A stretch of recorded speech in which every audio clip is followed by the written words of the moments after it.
bonjour à tous et bienvenue dans ce journal. Et on ouvre cette édition par un heureux dénouement. Les deux sœurs de Cergy qui avaient disparu mardi après-midi ont été retrouvées saines et sauves à Levallois-Perret. Après avoir erré seules durant 24 heures, Rose Kerly, 12 ans, et sa petite sœur de 15 mois ont été retrouvées dès mercredi midi dans la rue par une dame qui les a conduites à la caserne des pompiers de Levallois-Perret. Elles ont ensuite été admises à l'hôpital de la commune.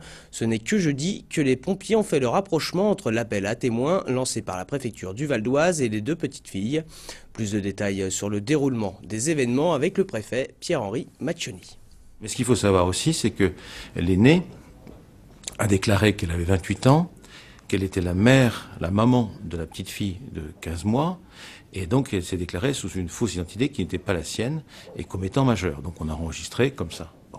Et il faut aussi que vous sachiez que l'ARS était prévenue, que les hôpitaux étaient prévenus, et que si on avait eu l'identité aussi, la bonne identité tout de suite, peut-être qu'on aurait réglé l'affaire beaucoup plus rapidement. On ne sait pas encore vraiment comment tout ça on en est arrivé là. Il y a certainement des causes parce qu'on ne part pas comme ça. Une fugue a toujours une raison. Mais je ne peux pas vous le dire à l'heure actuelle. Journée agitée dans les centres hospitaliers du Val d'Oise. 2 rassemblements ont été organisés à Gonesse et Argenteuil pour dénoncer des fermetures de services annoncées par l'Agence régionale de santé. À Gonesse, les syndicats ont profité de la venue de Claude Evin, directeur de l'ARS, pour dénoncer la menace qui plane sur le service de cardiologie interventionnelle. À Argenteuil, c'est la radiothérapie, seul service public du département qui couvre un bassin de 500 000 habitants qui est en sursis. Tour d'horizon de cette grogne avec Christophe Aubry. La colère gronde à l'hôpital de Gonesse. Ces professionnels de santé sont inquiets. Ils craignent la fermeture du service de cardiologie. Ce matin, le patron de l'agence régionale de santé, Claude Evin, s'est fait copieusement huer. C'est le plan de l'ARS pour la permanence. C'est pas moi qui ai dit oui, mais c'est le plan de l'ARS pour la permanence de soins. L'ARS, elle veut sécuriser la prise en charge des patients sur l'ensemble de la région, monsieur. Alors actuellement, tout le monde est bien d'accord pour considérer que la prise en charge des patients la nuit, en permanence de soins, n'est pas bien assurée en Ile-de-France. C'est à ça que nous travaillons. Non au démantèlement! Le problème, c'est le nombre d'actes médicaux jugés insuffisants. On en compte 320 en 2010, c'est tout juste en dessous des 350 interventions recommandées par l'Agence régionale de santé qui cherche à maintenir en activité les services les plus rentables. On est en concurrence avec 2 autres hôpitaux du 93, nous on est dans le 95.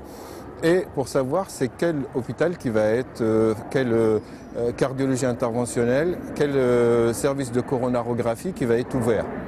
Les syndicats protestent contre un émiettement des services hospitaliers au profit des cliniques privées. Impensable pour ce personnel quand on sait que l'hôpital de Gonesse répond à une offre de soins sur un territoire de 250 000 habitants. Ce qui va nous rester alentour, c'est soit changer de département, ce qui peut être possible, mais en termes de kilométrage, c'est pas évident. Et puis, il reste quoi? L'hôpital privé parisien, nord-parisien, l'hôpital cardiologique nord-parisien, qui est un hôpital privé à but lucratif. D'autres services sont également appelés à fermer dans le département. C'est le cas à Argenteuil. Expliquez-moi aussi pourquoi vous fermez la radiothérapie à Argenteuil. C'est le seul service de radiothérapie à Argenteuil public, monsieur. Madame, et vous êtes en train de la fermer ce matin. Il y a une manifestation aussi à l'hôpital d'Argenteuil. Et justement à Argenteuil, c'est le conseil de surveillance de l'hôpital qui a été perturbé par des manifestants. Malgré 4 millions d'euros investis en 2010 et environ 550 patients soignés, la radiothérapie n'a pas rempli les objectifs fixés par l'ARS. Résultat, le service est en sursis jusqu'au 31 mars. Là, il faut s'attendre à une bagarre longue et difficile. Il faut que chacun en soit bien conscient. Celle-là, elle va être raide. Au-delà de la simple fermeture de la radiothérapie, le comité de défense de l'hôpital redoute des conséquences sur l'ensemble de l'établissement. Si on supprime la radiothérapie, d'autres services suivront, puisque dans le traitement du cancer, ce n'est pas forcément toujours une thérapie unique. S'il y a plusieurs thérapies parallèles, il est bien évident que les patients les feront dans le même établissement et qu'en conséquence, il y aura une baisse de fréquentation de ces services à Argenteuil et qu'à terme, on trouvera le prétexte aussi pour les fermer à nouveau. Cardiologie à Gonesse, radiothérapie à Argenteuil, urgence de nuit à Beaumont-sur-Oise. L'avenir de ces 3 sites semble aujourd'hui très incertain. Là encore, l'ARS confirme pas l'information, mais le schéma de réorganisation devrait être connu d'ici le mois prochain. Et on reste dans le domaine de la santé, mais pour une bonne nouvelle cette fois-ci. L'hôpital Simone Veil à Aubonne vient d'inaugurer une nouvelle unité dans son secteur psychiatrique. Fleur Daven a couvert l'événement. De l'écoute, du réconfort, voilà ce qu'attendent les patients de l'unité Édouard Zarifian, ouverte depuis le 5 octobre dernier. Un soutien au cœur des préoccupations de l'encadrement, privilégiant les activités relationnelles pour une meilleure réinsertion de ces malades. Les patients ont besoin d'avoir beaucoup d'entretien avec l'équipe médicale et l'équipe soignante, ce qui explique qu'ils ont besoin aussi de pouvoir être hospitalisés pendant une vingtaine de jours ou une trentaine de jours. Avec 33 places disponibles, ce bâtiment moderne et chaleureux offre une sécurité de tous les instants qui permet à ces personnes hospitalisées de déambuler en toute liberté dans son enceinte, une autonomie et un bien-être à la base des soins psychiatriques, tout comme le préconisait Édouard Zarifian. C'est un chercheur, c'est quelqu'un qui a défendu des options très courageuses au sein de l'université et il a développé une conception de la psychiatrie qui est la nôtre, qui se veut être une conception ouverte, protégeant les libertés et apportant aux patients et à leurs familles des soins que nous espérons à la hauteur de nos moyens aujourd'hui. Un bel hommage au psychiatre décédé en 2007 qui a inspiré beaucoup d'infirmiers, aides-soignantes ou encore psychologues travaillant sur le site. Politique maintenant, le parti Debout la République aura 4 candidats pour les cantonales dans le Val d'Oise. C'est le maire de Saint-Prix qui l'a annoncé mardi en conférence de presse. Le récent parti de Nicolas Dupont-Aignan veut compter pour ces élections en tentant un pari, mettre le pied à l'étrier à 2 jeunes candidats valdoisiens de 26 et 23 ans. Un reportage de Brice Martinelli. Jean-Pierre Enjalbert a l'habitude de surprendre et n'a pas dérogé à la règle pour ces élections cantonales. Le numéro 2 de Debout la République tente un pari, misé sur 2 jeunes candidats. À sa gauche, Nicolas Calbrix, 26 ans, contrôleur de gestion et candidat sur le canton de Beauchamp. À sa droite, Pierre-Luc Kolzinski, 23 ans, étudiant à Sciences Po, candidat sur le canton d'Aubonne. Souvent en politique, l'expérience est à l'origine de bien des mauvais réflexes. Voilà. Mais voilà, non, à part Jean-Pierre. Un discours de vérité et de l'audace, un plus pour un parti naissant selon le conseiller général. C'est vraiment des gens de conviction, ils ne sont pas là à côté de moi parce qu'ils sont sûrs d'être élus, moi s'en faut, ils vont se battre sur des idées, seulement sur des idées, sur des convictions et seulement des convictions et non pas pour un poste, non pas pour une étiquette, non pas pour une carte de visite. Et ça déjà rien que ça, croyez-moi, ça peut changer la manière dont les citoyens qui nous écoutent peuvent vivre les choses. Nouvel engagement donc pour ces 2 déçus de l'UMP de Nicolas Sarkozy qui font le choix d'un retour aux valeurs gaullistes défendues par Debout la République. On commence à exister en tant que tel.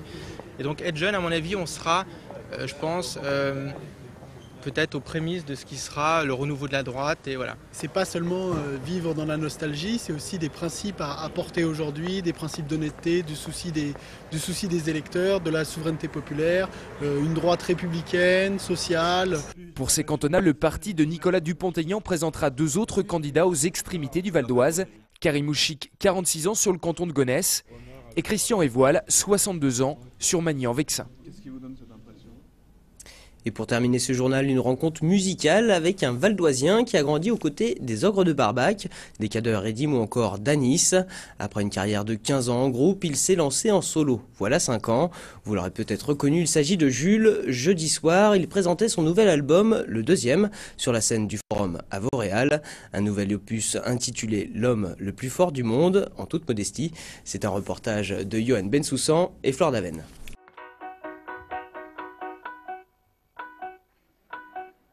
Je ne passe jamais plus de 30 secondes sur la station de France Culture, mais je chante quand passe sur les ondes du Jodassin dans la voiture.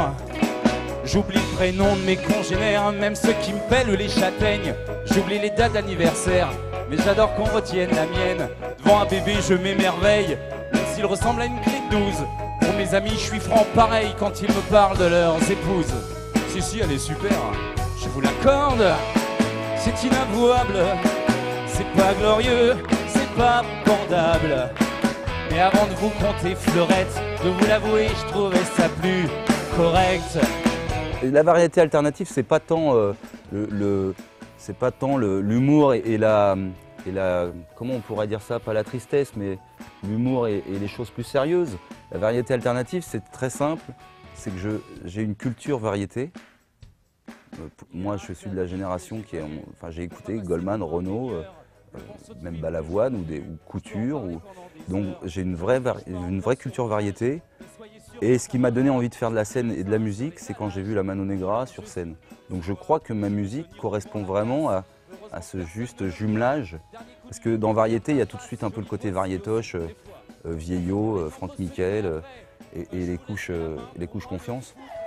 Est-ce que vous passez un bon début de soirée? Est-ce que vous avez envie que ça continue? Moi aussi. Et je suis sûr qu'en cherchant bien, on peut se trouver plein d'autres points communs.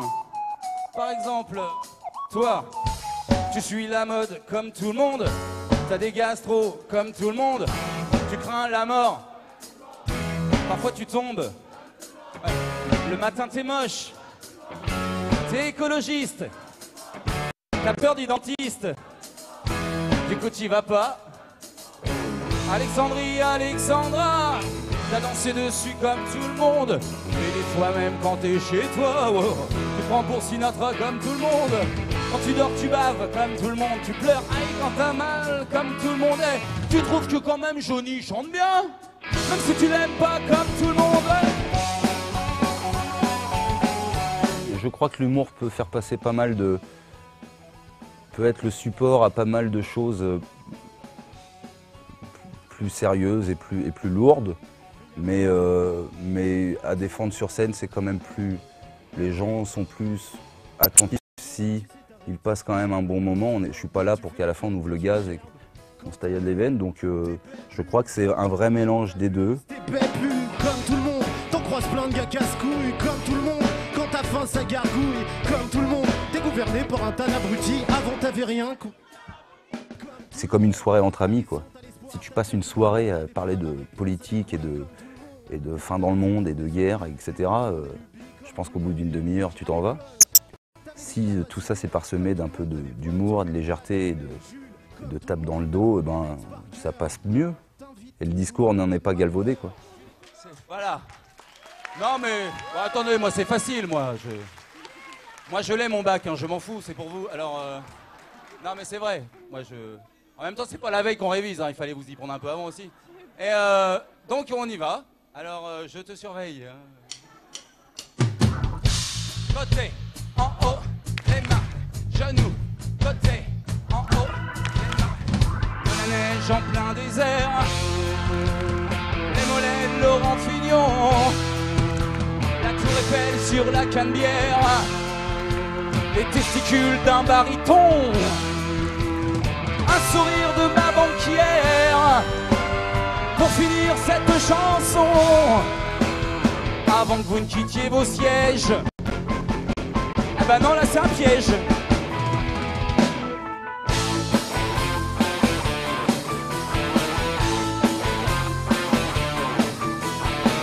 Le live, tu fais les choses une fois, de toute façon tu peux pas les refaire, hein. Donc c'est raté, c'est bon, c'est bon.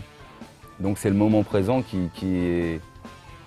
C'est ce moment-là, ce petit moment-là qui va se passer, où tu vas peut-être te sentir l'homme le plus fort du monde, ou pas, mais peut-être que là tu vas... Eh ben, c'est pour ça qu'on fait de la scène, oui, c'est pour ces moments de félicité et voir que les gens prennent du plaisir et tout ça, ouais. Je levais des haltères à la pelle, soulevais des montagnes d'enclume, je pliais les barres de fer comme du vermicelle, je portais les armoires comme des plumes, je levais...